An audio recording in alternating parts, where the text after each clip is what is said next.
இந்த 7 லாசர் கூட யாரோ ஒருத்தர் உதவி செஞ்சிருப்பாங்க. ஏழ்மை கோலத்தில் இருந்து கொண்டிருக்கிறான், சாப்பாட்டுக்கு வழி இல்லாமல் இருந்து கொண்டிருக்கிறான், அவன் குளிரில் நடுங்கி கொண்டிருக்கிறான். யாரோ ஒரு கிறிஸ்தவர் வந்து அவனுக்கு சாப்பாடு வாங்கி கொடுத்து, ஏசப்பா உங்களை நேசிக்கிறாரு, ஏசப்பா உங்களை நேசிக்கிறாரு, ஏசப்பா உங்களை நேசிக்கிறாரு.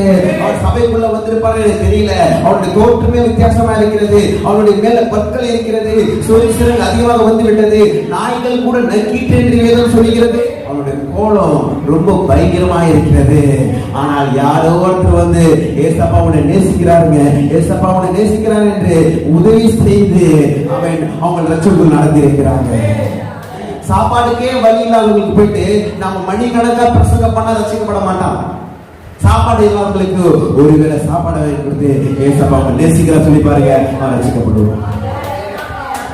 கிழிஞ்சு போட்டு ட்ரெஸ் போட்டு ட்ரெஸ்ஸுக்கே வழி இல்லாதவன் போயிட்டு நீங்க ஒரு ட்ரெஸ் கொடுத்து ஏசப்பா உங்களை நேசிக்கிறேன் சொல்லி பாருங்க.